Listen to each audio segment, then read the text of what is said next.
देश को $5 ट्रिलियन की इकोनॉमी बनाने के संकल्प पथ पर तेज गति से ले जाने वाला यह बजट आदरणीय प्रधानमंत्री जी के विजन को और आगे तेजी के साथ बढ़ाने का इस 3 गुना स्पीड को प्रदर्शित करता है। मैं इसके लिए आदरणीय प्रधानमंत्री जी का हृदय से अभिनंदन करता हूं।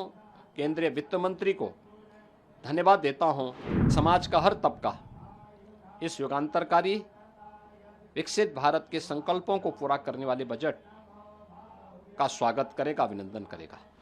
आदरणीय प्रधानमंत्री जी के मार्गदर्शन में केंद्रीय वित्त मंत्री श्रीमती निर्मला सीतारमण जी ने आज देश की संसद में देश का 2025-26 का आम बजट प्रस्तुत किया है। यह आम बजट विकसित भारत के संकल्प को साकार करने के लिए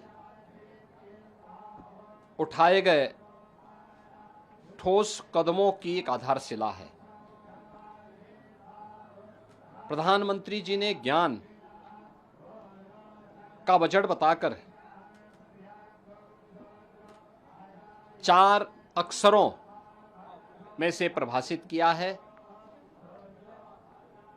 G फॉर गरीब, Y फॉर युवा, A फॉर अन्नदाता और N फॉर नारी शक्ति। यानी इन 4 महत्वपूर्ण आयामों को ध्यान में रख करके एक विकसित भारत के लिए आत्मनिर्भर भारत का निर्माण करना है। प्रधानमंत्री जी के नेतृत्व में पिछले 10.5 वर्षों में भारत की अर्थव्यवस्था दुनिया की एक प्रमुख अर्थव्यवस्था के रूप में तेजी के साथ आगे बढ़ी है।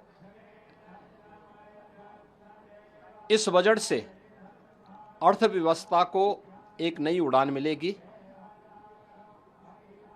राज्यों के इंफ्रास्ट्रक्चर पर ध्यान देने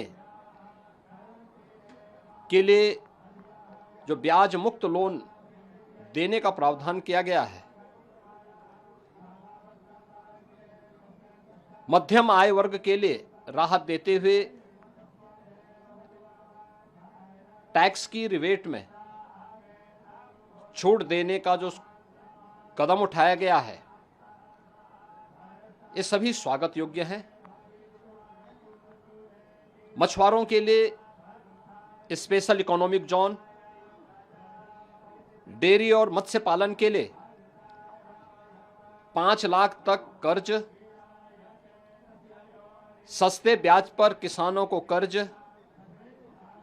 कपास प्रोडक्शन मिशन, सब्जी फल की पैदावार बढ़ाने पर बल और आंगनबाड़ी 2 प्रोग्राम के ऐलान की घोषणा गरीबों को, किसानों को और महिलाओं के लिए अत्यंत लाभकारी साबित होंगे। सबसे अच्छी बात है कि आदरणीय प्रधानमंत्री जी के नेतृत्व में यह सरकार सर्व समाज के साथ ही समाज के अंतिम पायदान पर बैठे हुए व्यक्ति के बारे में पूरी प्रतिबद्धता के साथ कार्य कर रही है। अगले 5 वर्ष में 5 लाख महिलाओं, अनुसूचित जाति और जनजाति को 2 करोड़ तक की टर्म लोन देने के लिए एक नई योजना को प्रारंभ करने का प्रस्ताव, जिज्ञासा, नवाचार और युवा मस्तिष्क के लिए वैज्ञानिक सोच बढ़ाने की दिशा से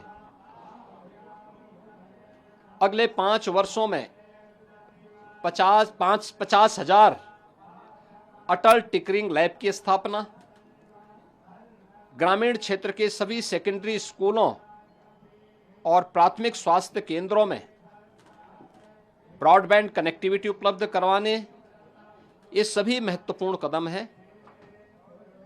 आगामी 3 वर्ष में सभी जिला अस्पतालों में डे केयर कैंसर सेंटर की स्थापना करने की घोषणा, उत्तर प्रदेश जैसे राज्य को इसका सर्वाधिक लाभ मिलने वाला है।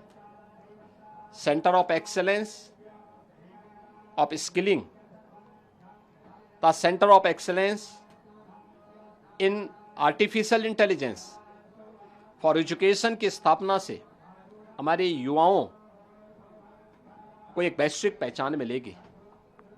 अन्नदाता किसानों के लिए प्रधानमंत्री धन धान्य की योजना की घोषणा का हम स्वागत करते हैं। इस योजना से देश के करीब 1.25 करोड़ किसान लाभान्वित होंगे। निश्चित रूप से इस योजना का किसान सबसे बड़ा लाभार्थी बनेगा और उत्तर प्रदेश इससे सर्वाधिक लाभान्वित होने वाला राज्य होगा। किसान क्रेडिट कार्ड के माध्यम से जो घोषणा की गई है, इसकी सीमा को 3 लाख से बढ़ाकर के 5 लाख रुपए तक किया जाना, यह भी अभिनंदनीय है। देश को $5 ट्रिलियन की इकोनॉमी बनाने के संकल्प पथ पर तेज गति से ले जाने वाला यह बजट आदरणीय प्रधानमंत्री जी के विजन को और आगे तेजी के साथ बढ़ाने का, तीसरे टर्म में